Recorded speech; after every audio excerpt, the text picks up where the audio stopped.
Effendi, mahasiswa Magister Manajemen Pendidikan Islam Universitas PTIQ Jakarta, akan mempresentasikan terkait konsep dasar kurikulum PAUD serta landasan filosofis, teoritis, dan teologis pengembangannya. Mari kita saksikan presentasi dari saya. Baik, untuk pendahuluan perlu kita ketahui bahwa anak usia dini sangat penting sekali untuk kita bina dan kita didik dari sejak dini. Anak usia dini merupakan aset negara yang perlu dipersiapkan dengan matang pendidikannya dalam rangka menjadikannya sebagai generasi penerus bangsa yang berkualitas. Nah, kita sebagai orang tua tentunya menyadari tentang hal ini. Karena pada prinsipnya anak ini adalah betul apa yang kata tadi sebagai pendahuluan tadi terkait dengan aset negara. Sebagai generasi penerus bangsa, anak perlu kita didik sejak dini. Artinya kita harus peduli dengan pendidikan mereka. Baik, di Indonesia jumlah anak usia dini pada tahun 2023 menurut Biro Pusat Statistik adalah 10,9% dari penduduk Indonesia atau sekitar 30,2 juta jiwa, jumlah yang cukup besar menurut saya. Jadi dan menjadi tantangan tersendiri dalam mendampingi perkembangan anak usia dini. Jadi holistik, integratif, sebagaimana harapan pemerintah Indonesia. Jadi selanjutnya, ya, sebelah lagi. Oke. Ya. Jadi jumlah dari anak usia dini ini cukup banyak. Potensi negara kita bisa maju dari generasi kita ini sangat luas, terbuka lebar. Artinya kita sebagai orang tua wajib melihat potensi ini dan harus kita kembangkan. Karena anak dari sejak usia dini akan terbentuk karakternya jikalau mereka ini terdidik, terlatih, kemudian mendapatkan semua apa yang ia dapatkan sehingga data-data akan masuk pada pikiran mereka. Selanjutnya kita menginjak kepada pengertian. Kurikulum berdasarkan peraturan pemerintah nomor 19 tahun 2005 adalah seperangkat rencana dan pengaturan mengenai tujuan, isi dan bahan pelajaran serta cara yang digunakan sebagai pedoman penyelenggaraan kegiatan pembelajaran untuk mencapai tujuan pendidikan tertentu. Jadi kurikulum PAUD adalah seperangkat rencana seperti yang saya jelaskan tadi, berkaitan dengan semua kegiatan yang ada dalam sekolah tersebut, baik kegiatan outdoor maupun indoor, kemudian segala sesuatu yang sudah ditetapkan oleh pemerintah. Kalau tahun kemarin Menteri Pendidikan yang kemarin adalah kurikulum Merdeka, dan sampai saat ini mungkin masih berlaku untuk kurikulum Merdeka. Kita lihat ke depannya seperti apa. Kurikulum yang jelas, anak harus tetap mendapatkan pendidikan apapun dan model apapun kurikulumnya. Kemudian komponen utama kurikulum PAUD ya, ada tujuan, kemudian ada materi dan isi pembelajaran, kemudian metode dan proses pembelajaran. Nah, selanjutnya ada penilaian pengembangan anak. Jadi masing-masing sekolah mempunyai tujuan yang sama, adalah untuk mendidik semua peserta didik, baik tingkat PAUD, SD, SMP, SMA, bahkan sampai ke perguruan tinggi. Nah, yang kita bahas ini kan terkait PAUD. Kemudian tentang materi dan isi pembelajaran. Di setiap sekolah mungkin berbeda materi tentang pembelajaran, tapi konsep dan pada prinsipnya itu sama. Ingin sekali bahwa anak-anak kita ini memperoleh pendidikan yang baik, kemudian mengasah otaknya supaya mampu berpikir dengan jernih, supaya mampu di kemudian hari mencerna apa-apa yang menjadi kegiatan dalam sekolahnya. Kemudian metode dan proses pembelajarannya. Jadi metode-metode mungkin dalam setiap sekolah itu semua berbeda. Ada berbedanya. Ada perbedaan tapi tidak signifikan. Kenapa? Karena semua atas dasar kurikulum yang sudah ditentukan oleh pemerintah. Baik, tentang karakteristik kurikulum PAUD. Yang pertama adalah child-centered. Apa yang dimaksud dengan child-centered? Jadi child-centered ini adalah aktivitas yang berlangsung dalam kegiatan di sekolah yang atas atau didasarkan dengan kemampuan atau kesukaan anak-anak itu sendiri. Jadi kita membiarkan atau bukan melihat potensi mereka dengan kegiatan yang ada. Jadi biarkan mereka berusaha untuk memilih apa dan bagaimana dari kesukaan mereka, sehingga ketika anak menjadi suka terhadap sesuatu itu, maka dia akan lebih giat, akan lebih memberikan potensi untuk meningkatkan imun kegiatan belajarnya, imun semangat belajarnya. Kemudian yang kedua, fleksibel dan responsif. Seperti apa yang dimaksud dengan fleksibel dan responsif ini? Jadi begini, setiap anak itu mempunyai kemampuan dan daya tarik yang berbeda-beda terhadap suatu kegiatan. Artinya, di sini kita memberi kebebasan pada mereka, tidak terlalu menekan, tidak terlalu mengekang, tidak terlalu menentukan apa yang harus dikerjakan. Ketika kita mengekang, kemungkinan besar anak akan cenderung tidak mampu menerima, sehingga menolak.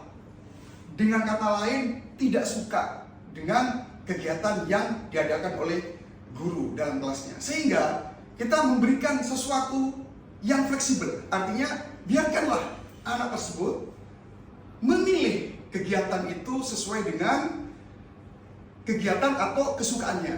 Yang penting kegiatan itu masih ada dalam koridor dan batas kegiatan yang sudah ditentukan. Selanjutnya berbasis pada permainan dan pengalaman. Ini harus kita sadari. Anak-anak itu sukanya memang bermain, baik dalam sekolah maupun di rumah, dimanapun dia berada, memang dalam pikirannya itu bermain dan bermain. Untuk itu, ketika berada dalam kelas, kita harus memodifikasi seperti apa anak bermain, tetapi tanpa sadar dia sebenarnya belajar. Nah ini perlu namanya inovasi ya. Anak itu sebenarnya belajar, atau ulangi, anak itu sebenarnya sedang bermain, tetapi secara tidak langsung kita sedang melatih dia dalam posisi belajar. Ini sangat penting. Jadi harus punya inovasi semacam ini. Sebagai guru harus punya potensi dan pengalaman-pengalaman tentang hal ini. Selanjutnya landasan teoritis pengembangan kurikulum, di mana memberikan dasar ilmiah yang memperkuat perencanaan kurikulum. Selanjutnya tentang teori perkembangan kognitif yang dibawa oleh James Piaget. Jadi menurut James Piaget ini, anak itu mempunyai perkembangan mulai dari 0 sampai 2 tahun. Kemudian dari 3 sampai 7 tahun. Kemudian seterusnya dan seterusnya. Artinya secara bertahap anak ini akan mengalami perkembangan-perkembangan dalam menerima segala aspek atau data yang masuk dalam pikiran mereka. Lambat laun mereka akan menjadi anak yang dewasa atau remaja dulu, kemudian beranjak pada dewasa, dan tentunya pikirannya pun akan menjadi dewasa. Selanjutnya adalah teori perkembangan sosial Lev Vygotsky. Beliau ini menjelaskan terkait bahwa anak ini tidak bisa bermain dengan sendiri atau belajar dengan sendiri. Dia akan berkamuflase atau akan bekerja sama dengan anak sebayanya. Bisa juga dengan orang yang sudah dewasa. Artinya, dari kegiatan tersebut, maka setiap anak akan memperoleh data atau akan mendapatkan sesuatu yang baru dari setiap kegiatannya, baik seperti tadi itu dengan teman sebayanya ataupun dengan orang yang lebih dewasa daripada dirinya. Selanjutnya adalah teori kecerdasan ganda. Menurut Howard Gardner, bahwa setiap anak mempunyai kecerdasan yang ganda. Artinya, dia bisa mempunyai kecerdasan linguistik, kemudian matematika, kemudian parsial, kemudian kecerdasan-kecerdasan lain yang berpotensi bisa dipadukan, sehingga seorang guru mampu mengendalikan keadaan ini dan mengapresiasi, kemudian memfasilitasi setiap kecerdasan-kecerdasan yang mereka miliki. Selanjutnya adalah teori belajar behaviorisme. Jadi yang dimaksud ini seperti apa ya? Mohon maaf nih, saya agak lupa, saya harus baca dulu. Jadi teori belajar menurut behaviorisme ini adalah yang dipelopori oleh tokoh-tokoh seperti Skinner dan John Weston. Jadi menekankan bahwa perilaku anak dapat dibentuk melalui stimulus dan respon yang diberikan secara sistematis. Jadi sistematis ini seperti apa? Maka seorang guru PAUD tentunya harus menyadari ada anak yang nakal, kemudian ada anak yang pendiam. Dari anak yang nakal dan kemudian menjadi pendiam, itu juga ada. Dari yang memang dari awal memang nakal, ya sebenarnya bukan nakal anak ini, mungkin lebih proaktif atau agresif karena mungkin faktor lingkungan atau karena suasana baru jadi pendiam, atau mungkin karena ini memang di rumah sering bermain sehingga di sekolah menjadi lebih agresif. Nah, ini harus dipadukan. Jadi bagaimana menciptakan suasana agar anak ini mampu menjadikan sebuah pembelajaran itu menyenangkan. Yang tadinya menjadi agresif menjadi lebih tenang. Yang tadinya anak ini pendiam lebih menjadi agresif. Jadi harus diseimbangkan sehingga nanti diharapkan hasilnya itu akan menjadi rata. Selanjutnya terkait landasan teologis pengembangan kurikulum. Jadi kurikulum PAUD dirancang untuk menciptakan kesadaran dan keberadaan Tuhan sebagai pusat kehidupan dan mengintegrasikan ajaran agama dalam proses sehari-hari. Landasan ideologis ini mencakup mencakup tentang hubungan anak dengan Tuhan dan penghargaan terhadap kehidupan. Artinya kita wajib memperkenalkan kepada anak-anak kita bahwa hidup dalam dunia ini kan ada Sang Pencipta. Kita hidup secara berdampingan dengan orang lain. Artinya supaya timbul rasa kemanusiaan dan saling menghargai serta mencintai sesama manusia. Selanjutnya adalah pengenalan terhadap nilai-nilai agama sebagai pedoman hidup. Artinya bahwa kita hidup harus berpedoman pada agama. Agama telah mengatur kehidupan manusia agar menjadi lebih baik. Ini harus ditanamkan dalam jiwa anak-anak kita. Kemudian pengembangan spiritual melalui ibadah dan pengalaman keagamaan. Nah, kegiatan-kegiatan seperti ini perlu juga diadakan. Jadi sewaktu-waktu di dalam kelas, ya suruh baca, misalkan ya baca, yang mampu baca surat Al-Ikhlas siapa, seperti ini. Kemudian ya siapa yang bisa sholat, ya dipraktikkan. Namun tidak memaksa, dicatat ya, tapi tidak perlu memaksa. Siapa yang lihat atau siapa yang berani silakan maju. Kemudian teman-teman yang lain, anak-anak yang lain diperintah atau diminta agar melihat temannya yang sedang mempraktikkan sholat tersebut. Kemudian tentang penanaman konsep akhlak mulia dan etika Islami. Ini sangat penting, saudara-saudara sekalian. Kenapa? Sebagai anak terbentuk karakter karena lingkungan. Ini pasti. Dalam lingkungan yang agamis, tentunya anak pun akan mengikuti tingkah laku yang agamis. Ketika orang tuanya memberikan contoh yang baik, anak pun akan mengikuti. Nah, inilah pentingnya tentang pemberian karakter terhadap anak ini. Jadi, dalam situasi dan konteks sehari-hari, kita wajib memberikan contoh yang terbaik terhadap anak-anak kita. Terlebih guru di sekolah, apalagi orang tua. Itu sangat penting. Kemudian kesadaran akan tanggung jawab sebagai khalifah di bumi. Nah, anak-anak tentunya walaupun masih anak-anak, berikan tanggung jawab.